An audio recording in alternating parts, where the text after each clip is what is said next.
Over a dozen humanoid robots performing martial arts with swords and nunchucks on live national television. While China is putting humanoids on primetime TV, ByteDance is rolling out a new AI model it claims matches GPT 5.2, and Apple is quietly opening CarPlay to ChatGPT-style assistants. 3 separate announcements, 3 different geographies, one unmistakable pattern. AI isn't staying in data centers anymore. It's moving onto stages, into competition, and into your car. Today, we're separating what was real from what was choreographed, and what all of it tells you about where AI is actually going next. The CCTV Spring Festival Gala is China's largest annual television broadcast. Think of it as the country's primary stage for celebrating culture, entertainment, and increasingly, technological ambition. On February 29, 2026, Reuters reported that 4 Chinese robotics startups brought humanoids to that stage. Unitree Robotics, Galbit, Noetix, and Magic Lab. The centerpiece was Unitree. Over a dozen Unitree humanoids performed choreographed martial arts sequences. They wielded swords and poles. They performed what Reuters described as drunken boxing imitations, a traditional Chinese martial art known for unpredictable, swaying movements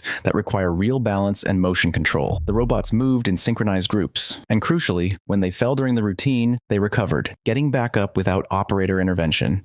That fault recovery moment matters. We'll come back to why. This wasn't a static demonstration in a lab. This was a full-scale, live broadcast performance involving multiple robots, props, child performers on stage nearby, and millions of viewers. Before dismissing this as just choreography, understand what choreography actually requires at this scale. Reuters explicitly highlighted 2 technical achievements: multi-robot coordination and fault recovery. Let's break those down. Multi-robot coordination means all those Unitree humanoids weren't being individually controlled by remote operators. They were executing a synchronized routine together, which requires each robot to perceive its position relative to others, maintain timing, and adjust for environmental variations, stage lighting, floor texture, the presence of human performers nearby. That's a computer vision and real-time decision-making problem. Fault recovery is more significant than it sounds. When a rigid limb robot falls, it typically stays down. Recovery requires the robot to sense its position, recognize it's on the ground, and execute a sequence of movements to right itself, all without a human operator taking control. According to Live Science, improvements in Unitree's performance are being credited to AI-driven LiDAR localization for spatial awareness,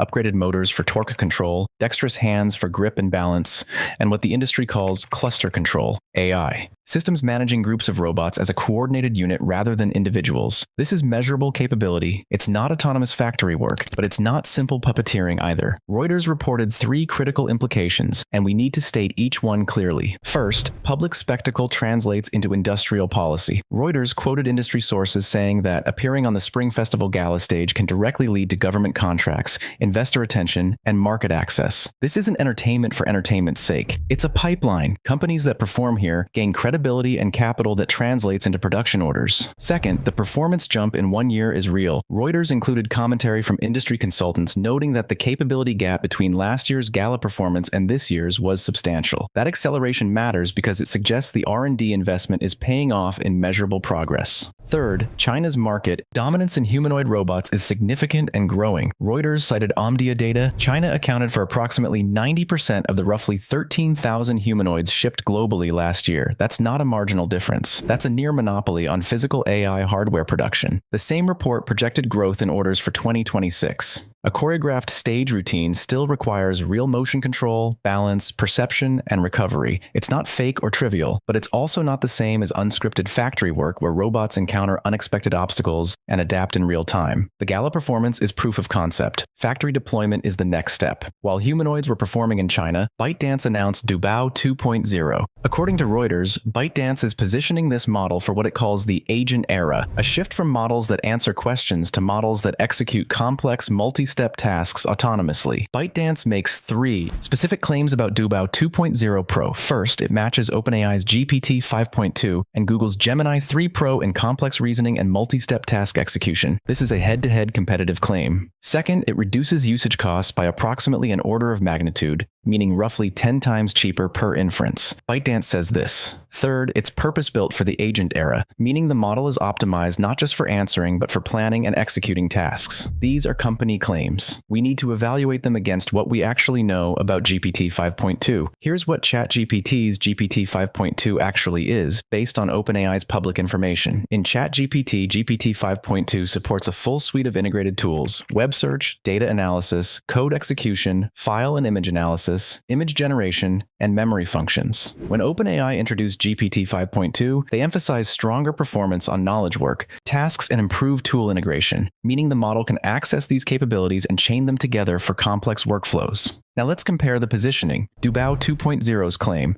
agent era model, lower cost, matches GPT 5.2 in reasoning. GPT 5.2's actual position, broad tool ecosystem inside ChatGPT, stronger knowledge work performance, improved tooling. What we don't know yet, whether Doubao 2.0 actually matches GPT 5.2 in real-world reliability, whether it integrates tools as smoothly, whether the cost advantage is sustainable, or whether the agent framing is marketing or technical reality. Here's the grounded conclusion. Doubao 2.0 is positioned as a lower-cost, agent-style competitor according to ByteDance. That's a credible positioning in a market where cost and efficiency matter, but the real test is real-world reliability, tool integration quality, and how well it handles user workflows. Outside of benchmarks, ByteDance is making an aggressive play, but the proof is in deployment, not announcements. Reuters noted that Doubao 2.0 wasn't an isolated launch. It was part of a broader wave of Chinese AI model announcements during Spring Festival. Essentially, China's AI companies launching simultaneously to create market momentum. That's a coordinated strategy, not coincidence. While China was announcing humanoids and ByteDance was launching Doubao 2.0, Apple made a quieter but significant change. iOS 26.4 beta introduces a new CarPlay category, specifically for voice-based conversational apps. This is the technical infrastructure that allows services like ChatGPT, Gemini, or Claude to run on CarPlay with their own dedicated interface. Until now, voice assistants on CarPlay were limited to Siri. Third-party AI apps could exist on iOS, but they didn't have a native CarPlay presence. This change creates that presence. It's a formal entry point for voice-first AI assistants into the car. Here's where credibility matters. Apple isn't opening CarPlay completely. The new entitlement comes with strict limitations, and these limitations tell you exactly how Apple is thinking about AI in cars. First, voice is the primary interaction method. Apple is explicitly designing this to minimize distraction while driving. You're not getting a full ChatGPT interface on your dashboard. You're getting a voice-first experience. Second, third-party AI apps cannot replace Siri or become system-wide assistants. Users have to manually launch ChatGPT or Gemini. There's no wake-word activation like there is with Siri. You can't say, "Hey Siri, ask ChatGPT," and have it work seamlessly. You have to open the app first, then talk to it.